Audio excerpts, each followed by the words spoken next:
Okay, we got it to work and we're getting going here. Good afternoon, my name is Evan Weiner and I guess you didn't know Richard Nixon was going to be here, did you? Talking about Title IX. And this is the guy that made it possible for women to get an equal education in college to men by putting his signature on the Title IX bill back on June 23rd, 1972. And I know this crowd is old enough to remember when women had basically three choices as a career, right? Nurses, school teachers, and let's see, it was nurses, school teachers, librarians, and what was the other? Airline hostess. You could be an airline hostess, we'll talk about that. Couldn't be a lawyer. So you could be a teacher, among other things. But he's the guy. He's the guy. So what is Title IX? Well, Title IX, if this thing ever works, which it will because I forgot to put the thing in. Okay. Teachers, nurses, and secretaries, right? Anyway, so there is Nixon.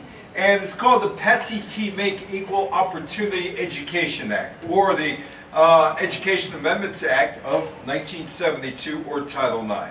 And the mothers of Title IX, the Congresswoman from Hawaii, Patsy Mink, and the Congresswoman from Oregon by the name of Edith Green. And they were the leaders who wanted women to have the ability to pursue their dreams without gender discrimination, and they ran with it. It was passed, or was signed into law by Nixon on June 23rd, 1972. And the Title IX of the Educational Amendments is enacted by Congress, signed into law by Richard Nixon. The title sponsors of Title IX were Birch Bayh in the Senate, Edith Green in the House of Representatives. Title IX prevents sex discrimination in any education program or activity receiving any type of federal financial aid. Now, this is San Francisco. This is an arcade in San Francisco that features old-time pinball machines, among other things, and Nickelodeons. I took this in 2019, prior to COVID-19. Anyway, when I was in San Francisco, it's a place I go to a lot when I'm in San Francisco, because you can play the old-time pinball games.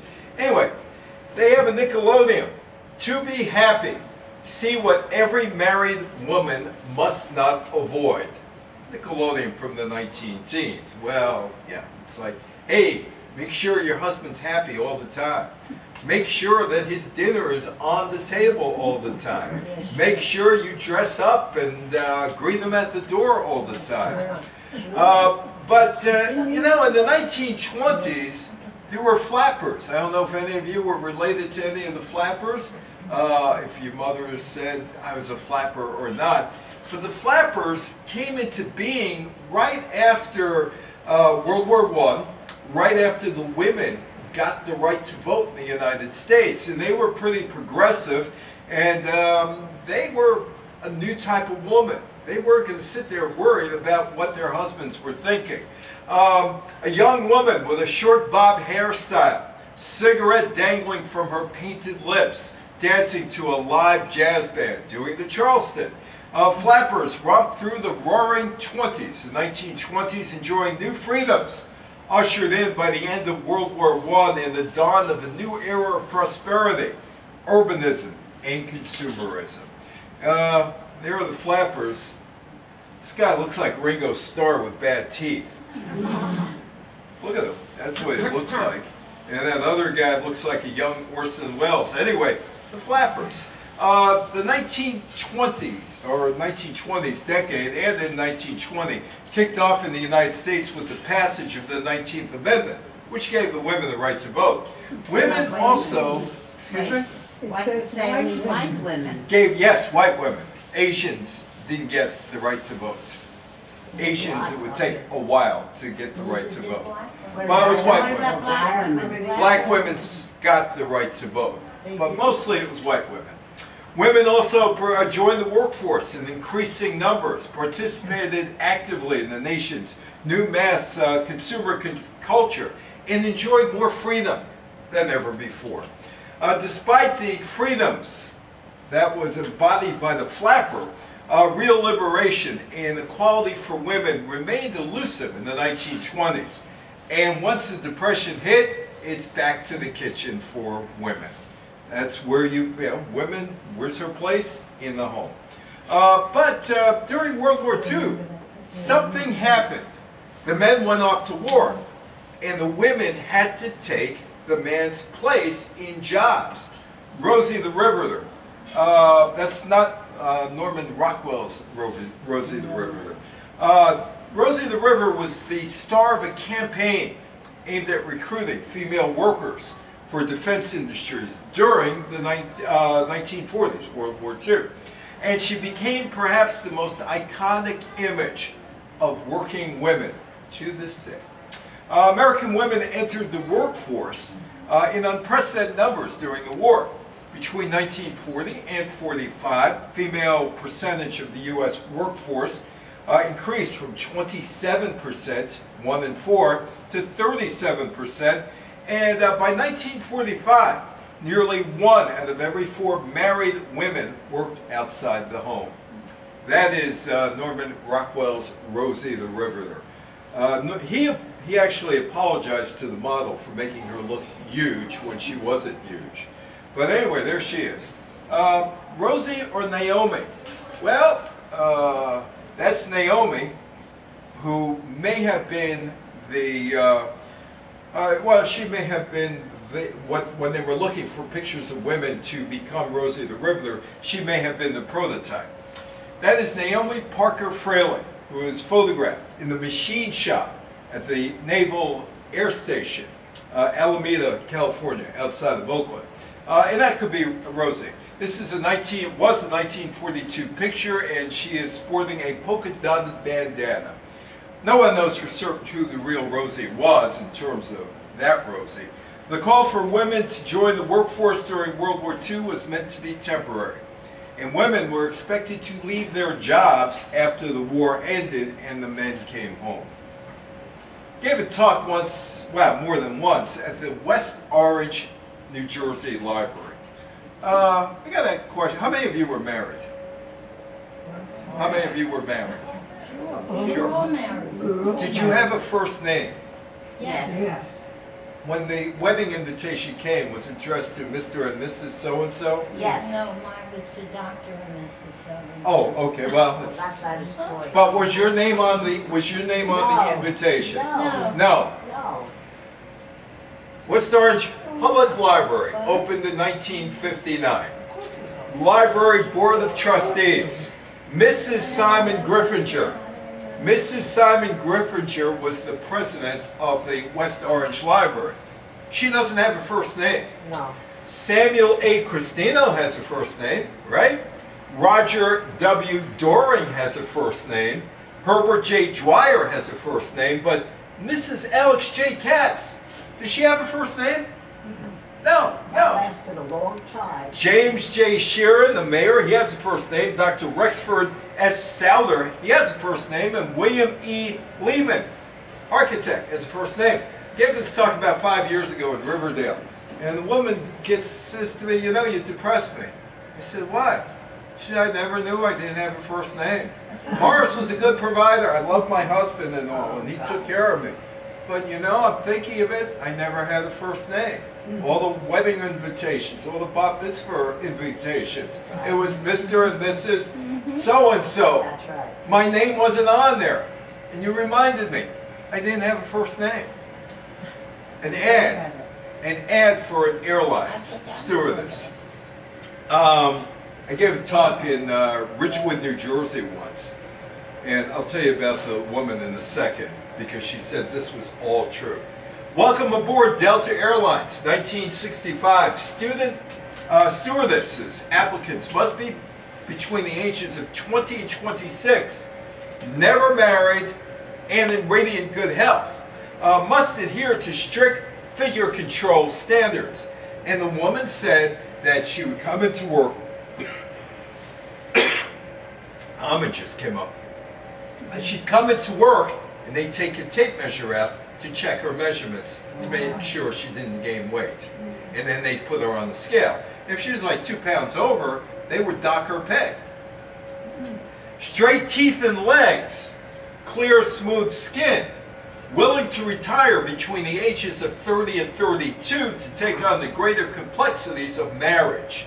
Qualified young women can contact Delta Airlines there. That's what they wanted. They were measuring you to make sure you fit their standards. Oh, how many of you watched Password back in the day with Alan London?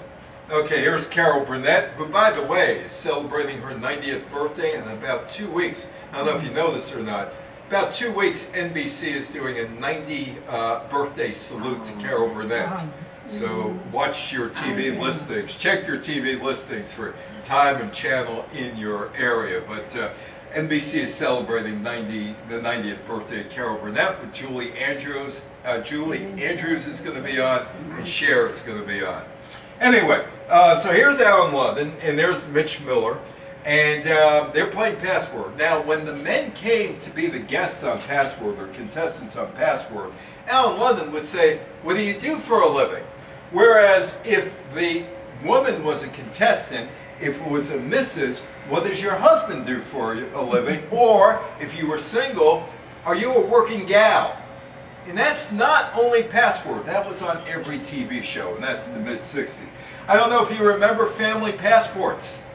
Again, you know, here's my late father-in-law, here's my late mother-in-law.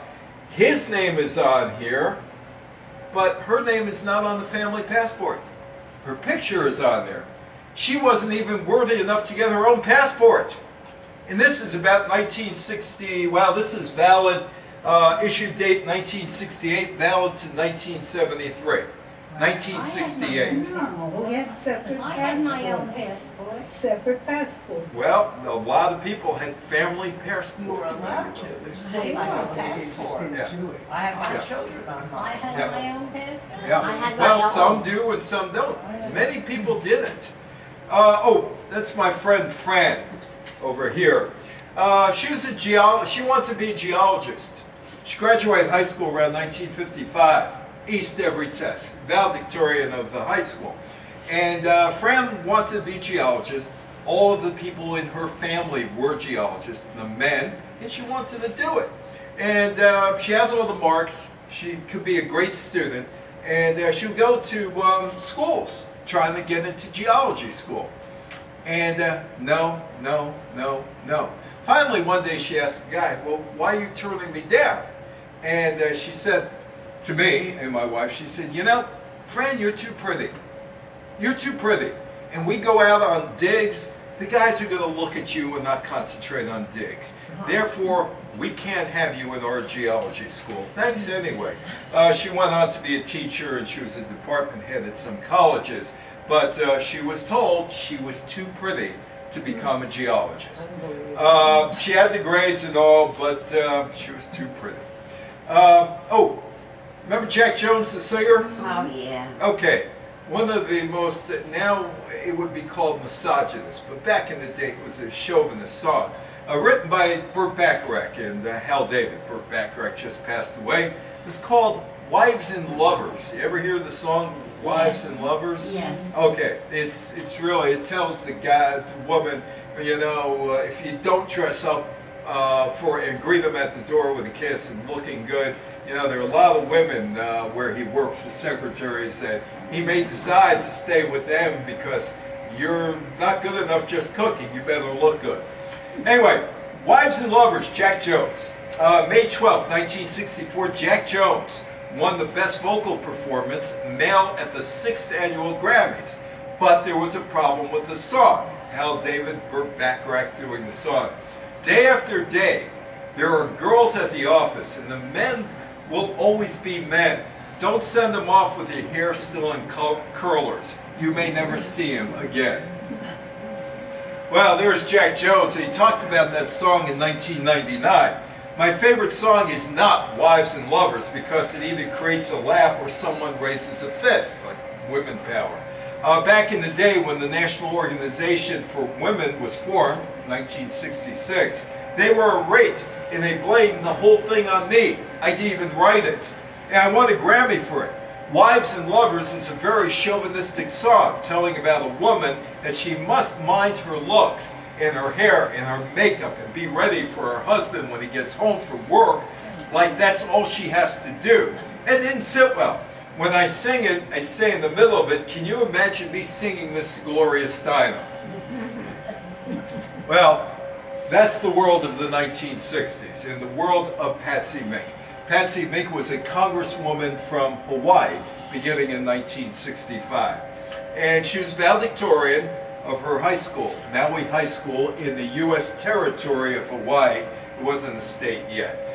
She was elected the first female president of the student body at Maui High School, valedictorian of her graduating class, 1944. She went to law school in Chicago, then back to Hawaii for Patsy Mink. She remained politically ambitious, and in 1958 she was elected to the territory of Hawaii Senate. A year later, the bicameral territorial legislature was dissolved when Hawaii became a state, and in a special election, a representative for Hawaii, from Hawaii to Congress, she lost a Democratic primary to Daniel Inouye. 1962, she ran for the Hawaiian State Senate and was successful. 2 years later, she was victorious in her race for her seat, U.S. House of Representatives, Congress. She was an early supporter of a successful effort to allow female members of Congress to use the all-male gym. That gym. All men. Patsy Mink wanted to work out. She was denied. Why was she denied? She was a woman. She was a woman. That's 1965. What got her to, while she was in Congress, push for this bill? Well, after her college years at the University of Hawaii, Mink applied to medical school. She received 12 rejections, 0 for 12. And she thought it was all about gender discrimination. So she decided, well, let me try law school. If I can't get to medical school, let me try law school.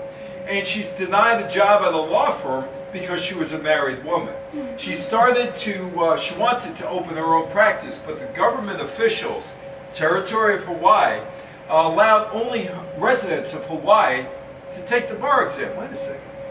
She grew up in Maui. She went to high school in Maui. She went to Chicago to go to school. She came back, and she was no longer a citizen of Hawaii, territory of Hawaii. How was that? Well, she graduated from the University of Chicago Law School. She met John Mink while she was in Chicago and married. John Mink was from Pennsylvania, even though they never lived there.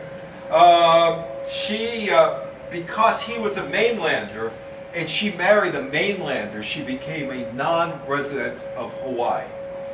Well, she had to fight for the right to take the bar exam. She won, passed the exam. She became the first Japanese-American woman lawyer in Hawaiian history. She was a congresswoman 1965 to 77, 1989 to her death in 2002. That is Patsy Mink on the left, and that is Edith Green on the right. 1954, November 54, she's elected, Edith Green, as a representative for Oregon's 3rd Congressional District, and she focused on women's issues, education, social reform. 1955, Edith Green proposed the Equal Pay Act. How many of you are against the Equal Pay Act, where men and women get the same amount of money for the same job? Anybody? You're all in favor of the Equal Pay Act, correct? Okay. She can't get it anywhere for about 7 years. It's finally signed into law by John Kennedy in 1963. Edith Green for Congress. She's the mother of higher education, the Library Services Act, which provided access to libraries for rural communities. The Higher Education Facilities Act of 63. Higher Education Act, 65-67. And because of that, she was nicknamed the Mother of Education, or Mrs. Education, and it wasn't a compliment. What are you trying to do? In the late 1960s, and I can tell you this for a fact because I was going to Spring Valley Junior High School and Spring Valley High School, women hardly had the same after-school activities as men. Oh yeah, there was the Future Teachers Association, or FAT, I think it was association. Well, girls could join that. But as far as sports, we had a softball team at Spring Valley High School, and that was basically it. Boys had all kinds of programs. So Green sought to correct this inequity. She helped introduce a higher education bill that contained provisions regarding gender equity in education. Boston Marathon, 1967. That is Kay Switzer right there. Kay Switzer, or Catherine Switzer, entered the Boston Marathon not using her name. She grew up as the daughter of a major in the United States Army, so failure is never an option for her. Studying at Syracuse University, she told one of her coaches, "Hey, I am going to try out for the Boston Marathon." Kind of laughed at that and said, "You can't run a marathon. You're a frail woman. You can't do that. You're a frail woman."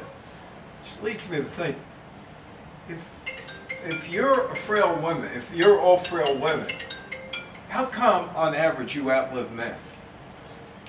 As Myron Cohen said, because we want to. Myron. Anyway, so she trained in secret, and she entered the race as Kay Switzer, not Catherine Switzer, because they would have rejected her. This is her boyfriend, Big Tom Miller. He's about 6'3", weighs about 235 pounds, played football at Syracuse University, national ranked track and field hammer thrower. And this is Jock Stemple. Jock Stemple ran the Boston Marathon. I don't know if you can see this in this picture or not, but Jock Stemple is about ready to shove Catherine Switzer face first into the asphalt or the cement, wherever they were at that point in the marathon. And her boyfriend decides he's going to send Jock Stemple flying. And they worried that he was going to press charges against them, even though he tried to, well, if you push somebody while they're running and they're going forward, their face is probably going to hit the ground, which means you can break your jaw, you break teeth, you break your nose. But hey, I'll take that chance. I can't have a woman running the marathon. Big Tom Miller decided he was going to run the marathon because if his girlfriend was, he was going to try. Anyway, people who work for the marathon tried to physically pull Kay Switzer, or Catherine Switzer, out of the race. The official, Jock Stemple, tried to remove her from the race, but Big Tom Miller wasn't going to have it. Oh, by the way, that frail and dainty woman, 4 hours and 20 minutes, she ran the whole marathon. Title IX, no person in the United States shall, on the basis of sex, be excluded from participation in, be denied the benefits of, or subjected to discrimination under any education program or activity receiving federal financial assistance.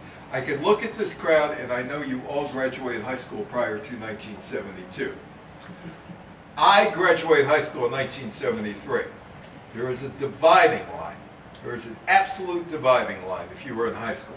Prior to 1972, you were told you could be a teacher, secretary, or nurse, but nobody could tell you you could be a doctor or a lawyer. It just wasn't options for most people.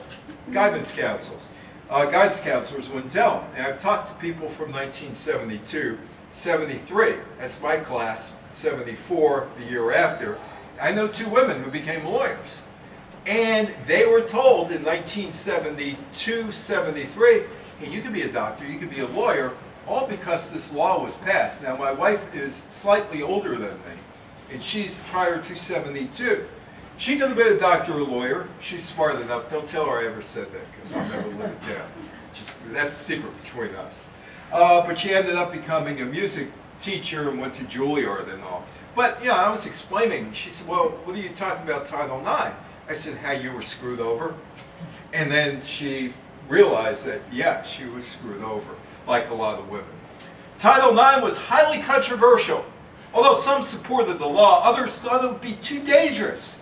Too dangerous, you're forcing schools to accept women, and that would ruin American education. What do you think? If you were able to go to school, was that going to ruin American education? But that was the thought. That was the thought. Ted Stevens was a senator from Alaska, Republican senator from Alaska. He is the ally, the big ally that was needed in 1972. And that's my friend Donna DeVerona, who won 2 gold medals in the Tokyo Olympics in 1964 swimming. She doesn't live too far from here. She lives over at Stanford.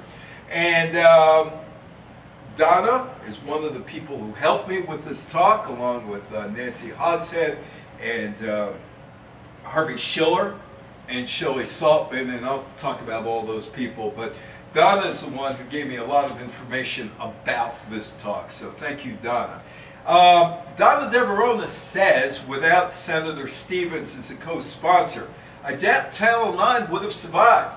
It was a time when we needed a strong Republican. He championed the rights of athletes and protected Title IX, as well as always being there when there was a challenge to the law.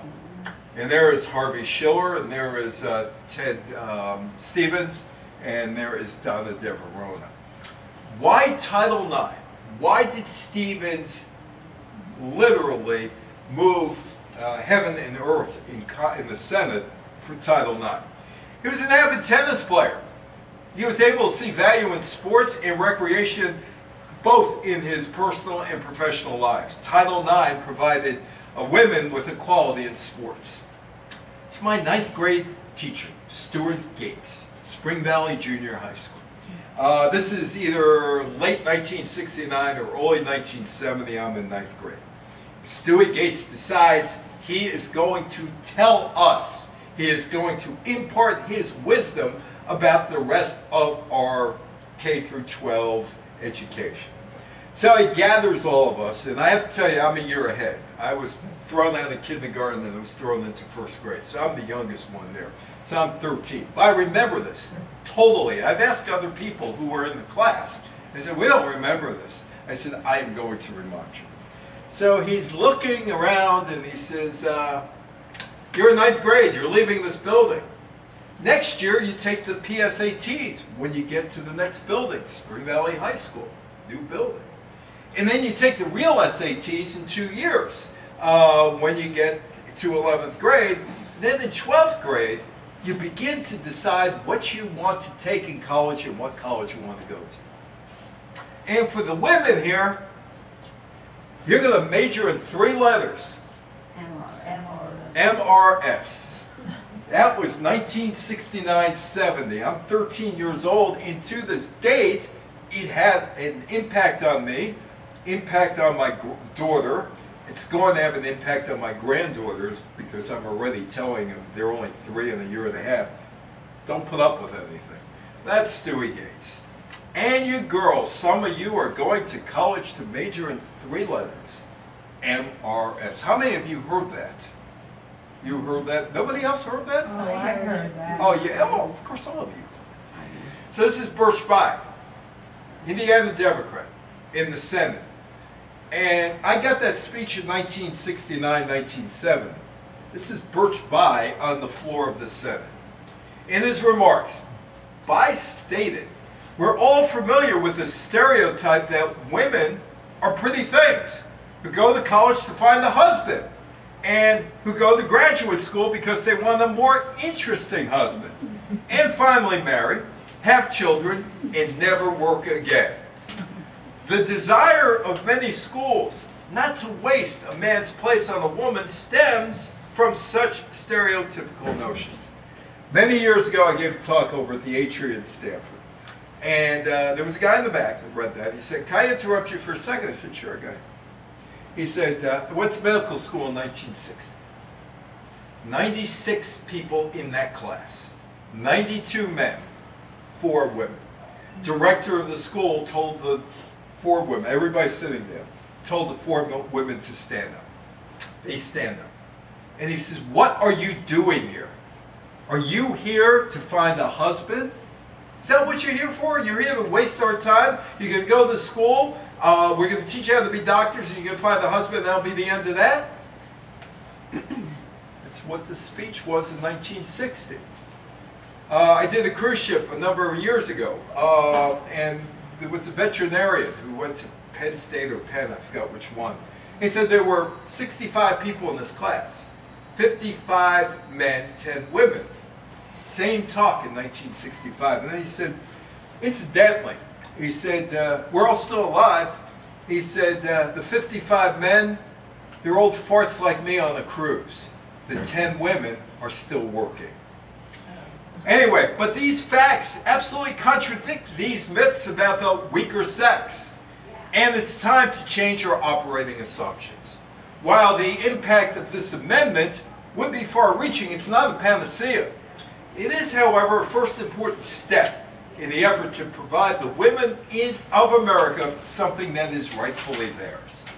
An equal chance to attend the schools of their choice, to develop the skills they want, and apply those skills with the knowledge they will have a fair chance to secure the jobs of their choice with equal pay for equal work. By the way, that 1963 Kennedy signed the Equal Pay Amendment into law, it was never applied. 1961, the fascist dictator of Spain, Francisco Franco, said that women and men have to be paid the same amount of money for the same job. This was in a fascist country, Spain, in 1961. In this country, United States, still, men still get paid more than women. Oh, in the women's rights denied, in the 1800s, American women had fewer rights than a male inmate in an insane asylum. Women could not vote, serve on a jury, testify in court, hold public office, attend college, practice law. If a woman were to marry, it was illegal for her to sign the contract, own or inherit property, keep or invest her own earnings, have automatic rights to her children. Women were expected to center their lives around family and home, obey their husbands in all matters, not voice strong opinions in public, behave in a refined, polite manner. That was what was expected of women. Now you know why there are no men here? Men hate this talk. They walk out. They really hate this talk. Title IX was enacted as a follow-up passage of the 1964 Civil Rights Act. The Civil Rights Act was passed to end discrimination in various fields based on race, color, religion, sex, national origin in the areas of employment and public accommodation. The 1964 Act did not prohibit sex discrimination against persons employed at educational institutions. Women students were denied equal opportunities under the law in academics. Women applicants were routinely denied equal access to medical, law, and other graduate schools, and women athletes denied equal participation in sports. Similarly, female faculty members were denied equal compensation and promotion. Today's rise of women in all academic disciplines and sports at every level is in many ways a direct outgrowth of the landmark Title IX legislation. Oh, here I am, I signed it. I dealt with him, 1985-86. There he is, Richard Nixon. Congress passed the final version of that bill, June 1972. Nixon signed it into law, June 23rd, 1972. And it has been challenged, and challenged, and challenged. By 2007, it was challenged 24 times. The Secretary of Education under George W. Bush, Rod Brooks, tried to get rid of it. Asked students, do we still need Title IX? Or are we okay?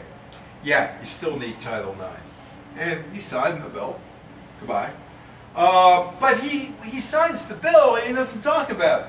Talks about desegregation, busing, but doesn't mention the expansion of educational access for women that he enacted. Did any of you ever feel that, looking back, that you too could have been something else if you got the educational opportunity? No? No? Yeah. You did. What could you have been? Was it something other than a teacher? Oh, okay. So that's what you were kind of forced into. So, I don't know how many of you have ever heard of Bernice Sandler, activist, God bless you, Title IX. She brought up an interesting point once. If girls got pregnant, they were kicked out of most schools. Very often, people knew who the father was. He didn't receive any punishment at all. Women teachers also faced tough consequences getting pregnant, routinely losing their jobs when they began to show. And as late as the 1990s, my son had a teacher who wasn't married, who got pregnant, and all of a sudden she was gone. That's in the 1990s. Bernice Guerra, you probably have never heard of Bernice Guerra. Bernice Guerra was the first woman umpire in professional baseball. 1969, well, let me give you a little background. She's sitting around her house in Queens one day and talking to her husband, Steve, and she says, you know, I want to do something with my life. And he said, well, what do you want to do? She said, I don't know. Well, what do you like? I really like baseball. Well, what do you think? Maybe I should become an umpire. She goes to school, becomes an umpire. 1969, she received a contract from the National Association of Professional Baseball Leagues to work in the Class A short season New York Penn League. But then she gets a letter from the NAPBL President Philip Payton saying, your contract's been disapproved and it's invalid. Well, the baseball executive, Ed Doherty, said umpires needed to be 21 to 35, 5 foot 10 inches tall, weighed 170 pounds. She's 38, she's 5'2", and weighs 126 pounds. She had previous umpiring experience, umpiring in the National Baseball Congress in Bridgetown, New Jersey, and in her words, when she was in court, recreational programs in the slums. There she is, the umpire. The New York State Division of Rights versus the New York Pennsylvania Professional Baseball League, the court ruled that being a man is not a bona fide occupational qualification for umpires. A woman could be just as bad as a male umpire, calling balls or strikes or missing other calls.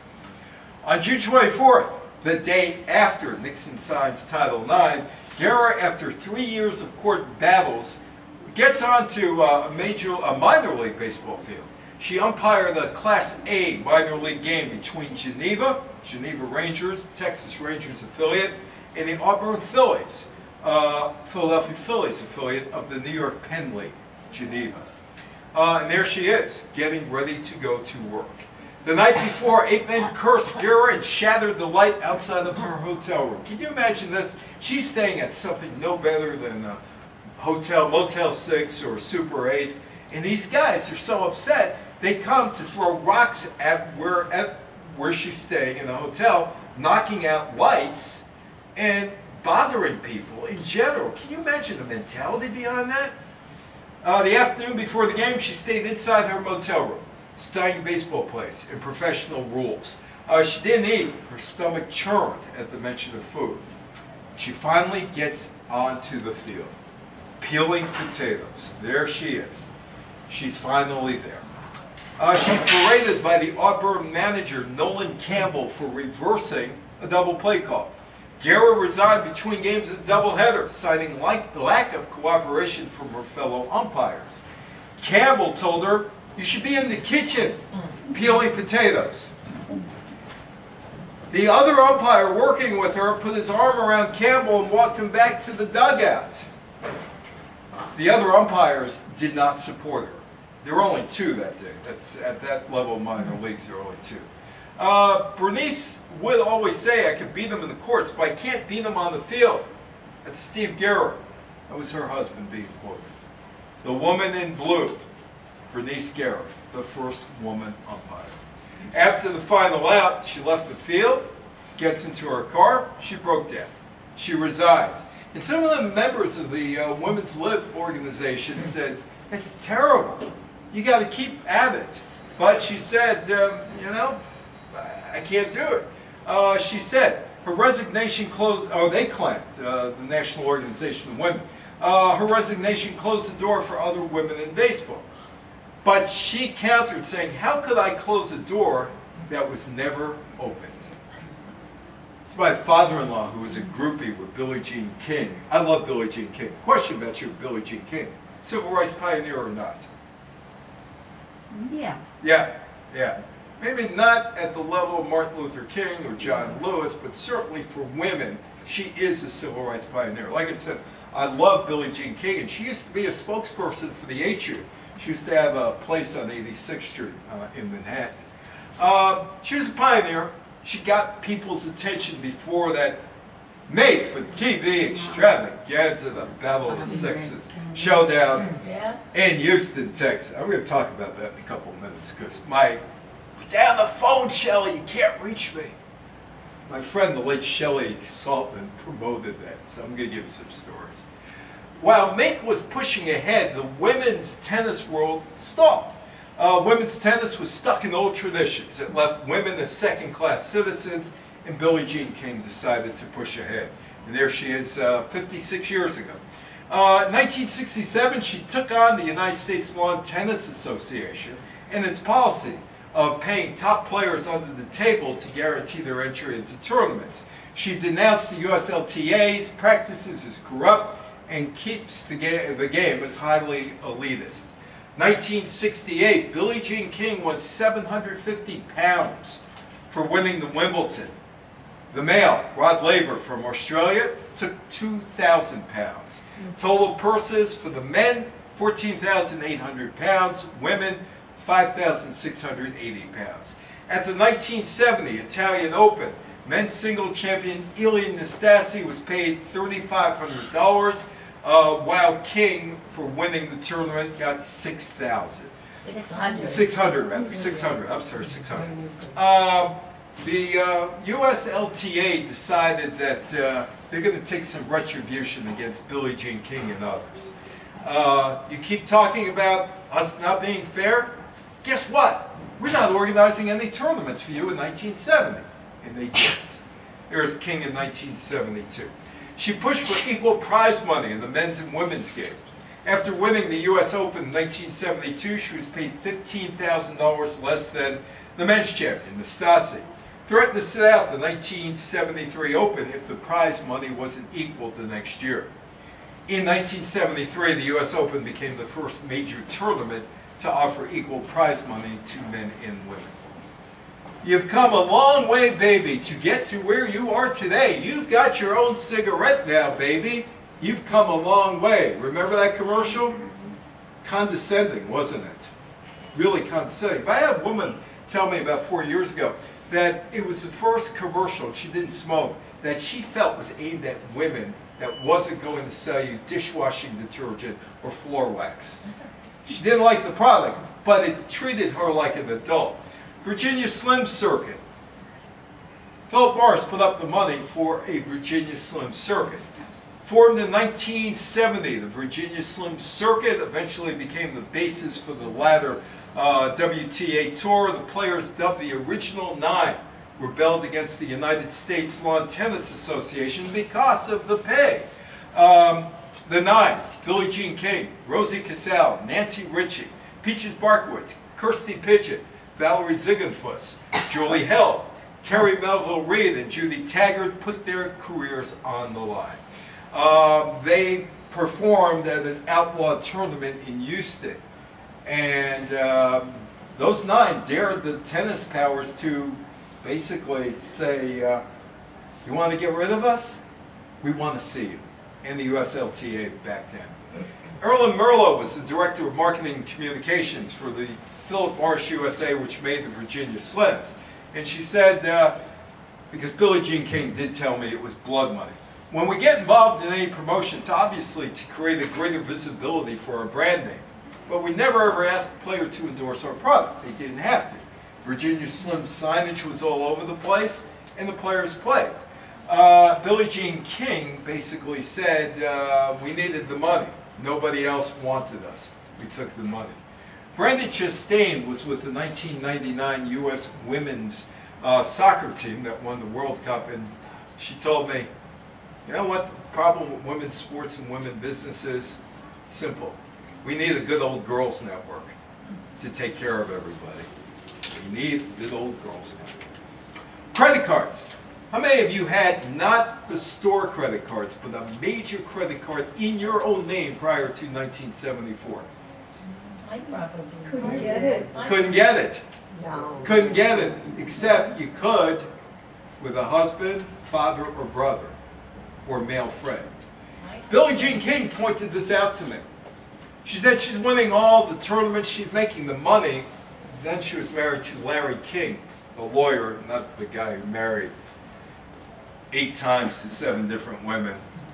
The less I talk about Larry King, the better I am. Anyway, she's telling me that she couldn't get a credit card in her own name. She's got the money. She's famous. You could get a credit card at, say, Abraham and Strauss, a local store, but not a national card. Billie Jean King credit cards. Many banks required single, divorced, or widowed women to bring a man along with them to co-sign for a credit card. Some of those women, their wages were discounted by as much as 50% when calculating their credit card limits. Credit cards, check out. Talk about being condescending. Marine Midland, remember Marine Midland Bank? Which became eventually USBC. A credit card so safe, even your wife could use it. Can't use it. Can't use Oh, it. can't use it. Okay, can't use it. MasterCharge from Marine Midland. We want you to have what you want. So they're selling this credit card saying that it's so well protected, your wife can't use it. 1974 in October, President Gerald Ford signed the Equal Credit Card Opportunity Act, which made it illegal to discriminate against someone based on their gender, race, religion, or national origin. Hey, there was a bank for women. There was a bank for women. Why? Because traditionally, women couldn't get loans for businesses. 1975, the first women's bank was opened by Judy H. Mello. The bank, a creation of the feminist movement, established in April 1975, first bank in the United States to be operated by women for women at a time when the founder said that women were given short shrifts by other banks. That bank lasted about a decade and was absorbed into other banks. 1986, it was languishing, and it was sold to a group of investors trying to strengthen its finances. Credit cards. 2012 report said that women still paid more for credit cards.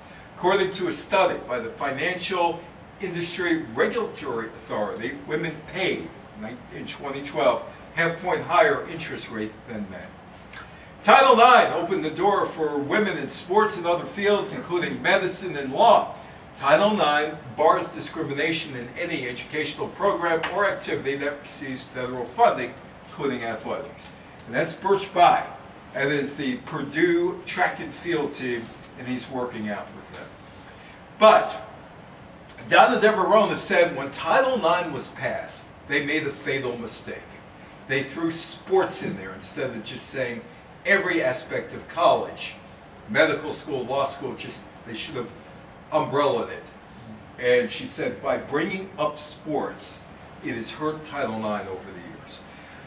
Title IX was a Civil Rights Act applied to education, according to Donna, and she's still working on it. She goes down to the Capitol and lobbies every year, and how old is Donna now? Donna is now 75 years old. Basically, it said in law school, medical school, sports was thrown in. At its inception, opponents of the law argued that girls and women were not interested in elite sports participation, and that opening new opportunities would not only undermine men's sports, but bankrupt school sports budgets nationally.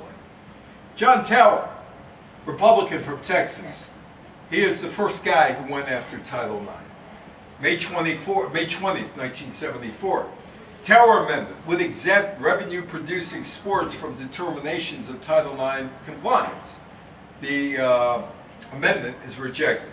He's trying to make sure college football isn't touched. While the Tower Amendment was rejected, it led to the widespread misunderstanding, which exists today, of Title IX as a sports equity law rather than an anti-discrimination civil rights law. And that's what people know about it today. That's somehow screwing men's sports, but it's not. Jacob Javits. How many of you remember Jacob Javits? Good or bad guy? Good. Good, good. I may change your mind here. July 1974, Jacob Javits submits an amendment directing the Department of Health, Education, and Welfare to issue regulations that provide for reasonable provisions considering the nature of particular sports, that clarifies that an event and uniform expenditures on sports with larger crowds or more expensive equipment does not have to be matched in sports with similar needs. In other words, hey, if the girls want to play in ripped up sweatpants and substandard equipment, fine with us. Don't touch our football. Jacob Javits. Walter Byers ran the National Collegiate Athletic Association, and his job was basically to make sure that nothing happened to so-called student athletes. But February 17th, 1976, the NCAA, National Collegiate Athletic Association, challenged the legality of Title IX across the board. Why? Maybe to save college football. Oh, a woman did play college football a couple of years ago. That's Sarah Fuller. This was during the COVID time. Vanderbilt University ran out of kickers on the football team. So they went to the women's soccer team and they found a kicker, Sarah Fuller. Title IX changed how college sports played in the country. Before 1972, about 32,000 women participated in college sports. 163,000 by 1999, 216,378 by 2018. Men no longer get 95 cents on the dollar earmarked for sports, and men's coaches are upset. They think that Title IX has taken away their ability to get the best athletes for their teams because they can't spend scholarship money solely on men. Title IX, it's really not a sports act. It's a Civil Rights Act. Sports programs have been eliminated at schools, men's sports programs. But oddly enough, Title IX was never meant to level out college sports. Or it was basically, yeah, let's give women an opportunity. But the original intent was to give women a fair chance at being accepted in a school and for women professors to get equal treatment at advancing within the system. Any of you have professional daughters, lawyers, doctors, engineers? Professional woman. Yeah. What's your daughter? A vet. She's a vet, so it's med school. No, it's veterinary. Well, it's still a medical school. It's medical school for animals. But prior to 1972, she might have had a problem getting in. My daughter-in-law is an attorney. Attorney. Prior to 1972, she might not have been an attorney. That's how things have changed. Title IX is work. By 1994, women received 38% of the medical degrees in the United States compared to 9% in 1972. 43% of law degrees compared to 7% in 1972. 44% of all doctoral degrees, up from 25% in 1977. There are more women going to law school and medical school today in the United States than men, Right. thanks to Title IX.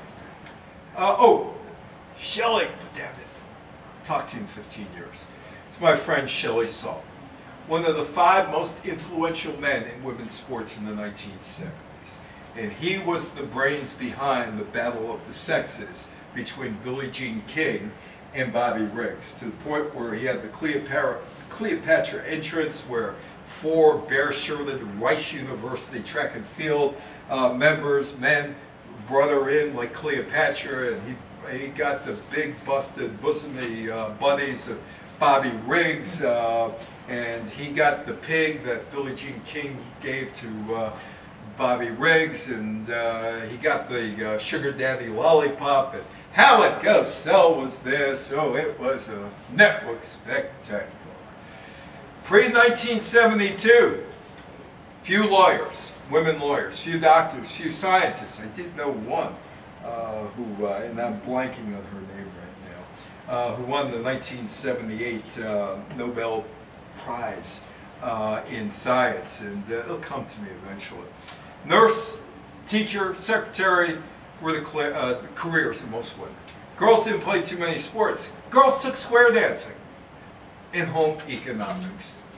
Without Title IX, there'd be no U.S. Women Championship Soccer team, no WNBA, NWSL, or women's sports leagues.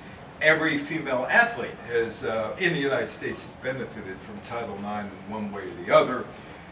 And also, there'd be fewer women scientists, mathematicians, or computer analysts without Title IX.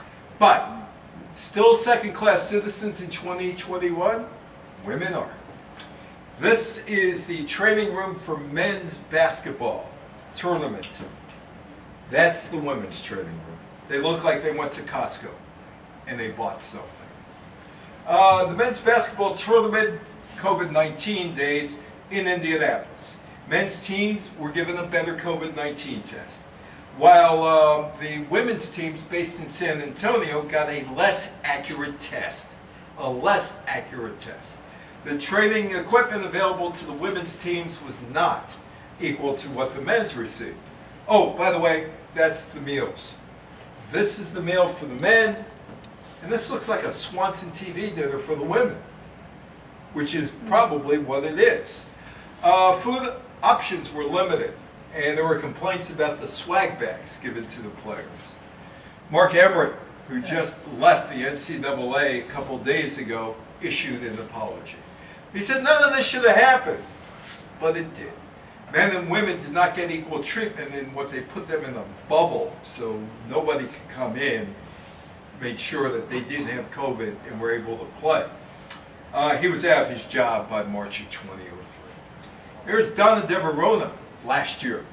She's in Washington, and that was the 50th anniversary stamp of Title IX. And there's Donna, who was there on behalf of the women, Betty Friedan, Bernice Sadler, who are now long gone. Anyway, this is what she said. It will be my honor on March 3rd to celebrate the dedication of a Title IX stamp. That's what it was. Behind the images is 5 decades of dedication in support of what this legislation created for women in education and for athletes. A shout out to all my friends who have given their time to travel to Washington to protect and support this law. Patsy Mink is gone 21 years now, but she will be honored next year on the back of a quarter. She is one of 5 women, 5 pioneering women, who will be immortalized on the back of a quarter coming out 2024. They're working on the design right now, and the design will be released sometime midsummer to early fall. Oh, what's the future? What is the future? It's a good question.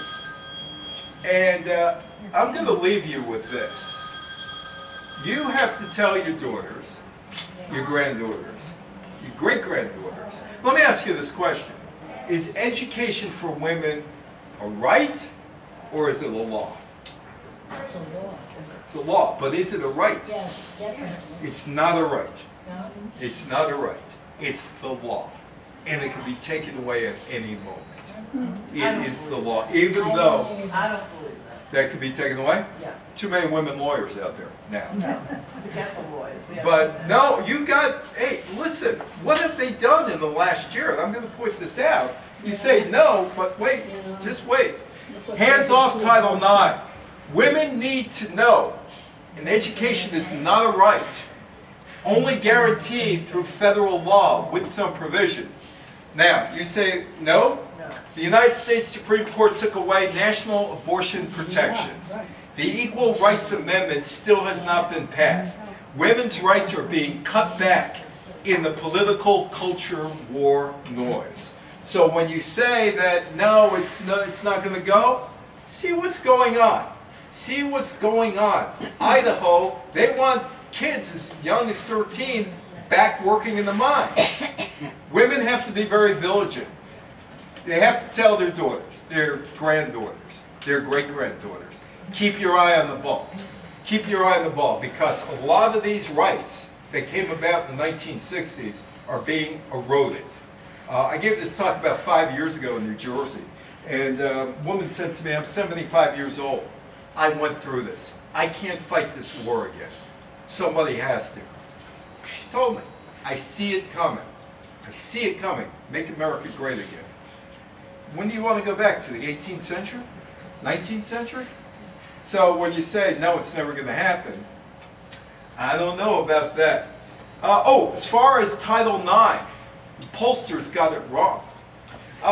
In June 2022, the Washington Post did a poll on America's awareness of Title IX. Got it all wrong. They posted as a sports equal gender bill. It's about education across the board. The Washington Post, University of Maryland poll showed 67% of Americans know not much or know nothing at all about the federal law. The poll was conducted May 4th to 17th, 2022. 1,503 people across the country. It supported Title IX as it relates to gender equity in sports. And there is Governor Linda Lingle of Hawaii and me at a party back in Maui in 2005. But remember, you think that women have a right to education? Think women have a right to judge what's going on with their bodies? Oh, that's a little different. Well, you know what? The men have decided we need to get control back. No, So, We'll never it'll allow happen. it. well, you may say that, but it's happening as It's we're not. My talking. granddaughter is now making in a week Yeah. what I made in a year. Oh, I believe that. I believe that. That's Totally. fine. Not That's with everything. Yeah. With everybody. Yeah. But the thing is, there's a culture war going on. Wokeism, there's a culture war going on. Abortion, Yeah. yep, they took that away. Okay, abortion is another They story. took that away. You have religion involved. Education, education, they're banning books in Florida. Well, They're, Florida. they're firing people. Yeah. They're firing people. And it's going on in other states. You gotta be diligent. Yeah, we have Anyway, religion. any questions or comments? Floor is all yours. I've spoken.